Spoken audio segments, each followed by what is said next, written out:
Assalamualaikum warahmatullahi wabarakatuh. Perkenalkan, nama saya Rida Sandi Perdana dengan NPM 2113053109. Saya dari Fakultas Keguruan dan Ilmu Pendidikan Universitas Lampung angkatan 2021. Di sini saya akan menjelaskan tentang salam, sifat dan tingkatan dalam gerakan pramuka. Yang pertama adalah salam pramuka. Salam pramuka merupakan sebuah salam yang digunakan oleh anggota pramuka sebagai wujud penghargaan yang diberikan kepada anggota pramuka lainnya. Pada umumnya, salam pramuka diberikan dengan memberikan hormat sambil meneriakkan salam pramuka. Yang diberikan salam akan menjawab dengan meneriakkan salam. Yang kedua adalah fungsi salam pramuka. Segala sesuatu itu pasti memiliki fungsinya masing-masing.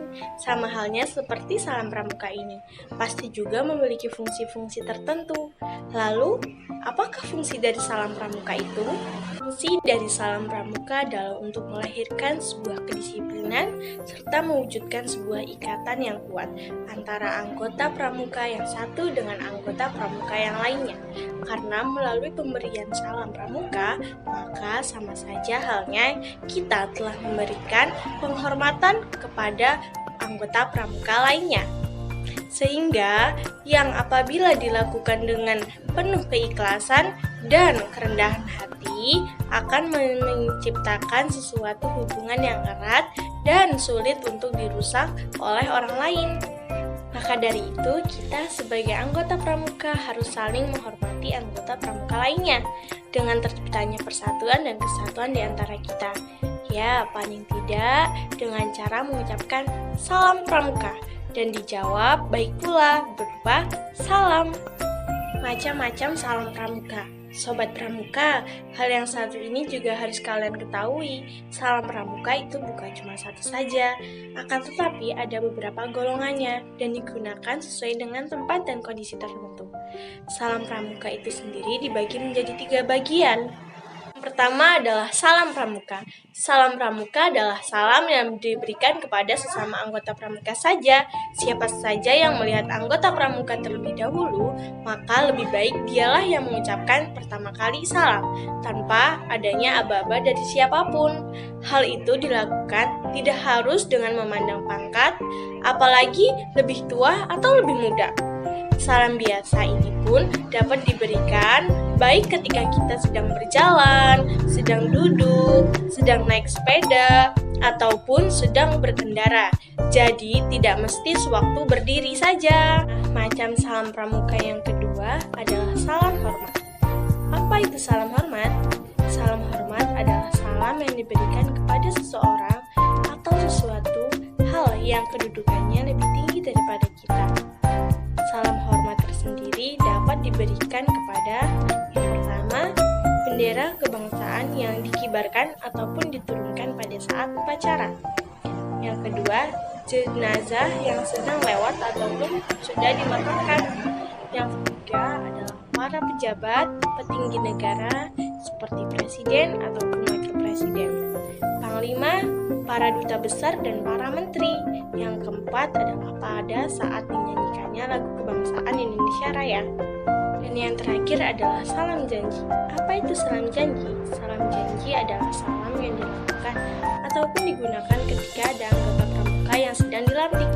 Salam ini diberikan ketika dia mengucapkan janji, yaitu Trisatya dan Dwi Satya. Selain itu, salam janji juga diberikan pada saat pengucapan janji Trisatya dalam acara ulang janji. Bahasan yang kedua adalah sifat gerakan pramuka. Berdasarkan resolusi Konvensi Kepanduan Sedunia tahun 1924 di Copenhagen, Denmark, maka kepanduan memiliki 3 sifat atau 3 ciri khas. Yang pertama adalah nasional, yang kedua internasional, dan yang ketiga universal. Pertama adalah nasional, yang berarti suatu organisasi yang menyelenggarakan kepanduan di suatu negara haruslah menyesuaikan pendidikannya itu sesuai dengan keadaan, kebutuhan, dan kepentingan masyarakat, bangsa, dan negara. Yang kedua adalah internasional, yang berarti bahwa organisasi kepanduan di negara manapun di dunia ini harus membina dan mengembangkan rasa persaudaraan dan persatuan antara sesama pandu dan sesama manusia. tanpa membedakan kepercayaan atau agama, golongan, tingkat, atau suku dan bahasa. Yang ketiga adalah universal, yang berarti bahwa kepanduan dapat dipergunakan di mana saja untuk mendidik anak-anak di bangsa manapun.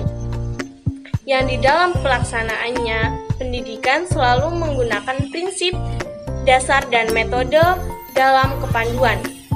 Yang ketiga adalah tingkatan dalam gerakan pramuka, yang artinya sebuah tingkatan yang ditentukan oleh kemampuan anggotanya. Kemampuan itu disebut dengan syarat-syarat kecakapan umum atau SKU. Untuk pramuka siaga dan penggalang, masing-masing kelompok umur memiliki 3 tingkatan. Untuk penegak memiliki 2 tingkatan, sedangkan untuk pramuka pandega memiliki 1 tingkatan. Yang pertama, tingkatan pramuka siaga. Yang pertama ada siaga mula, siaga bantu, siaga tata. Yang kedua adalah tingkatan pramuka penggalang, penggalang ramu, penggalang rakit, dan penggalang terap. Yang ketiga adalah tingkatan pramuka penegak. Pramuka penegak bantara, penegak laksana.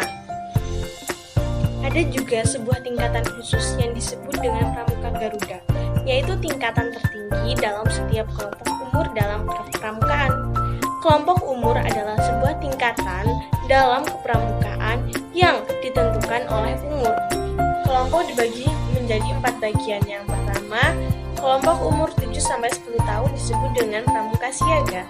Yang kedua, kelompok umur 11-15 tahun disebut dengan pramuka penggalang.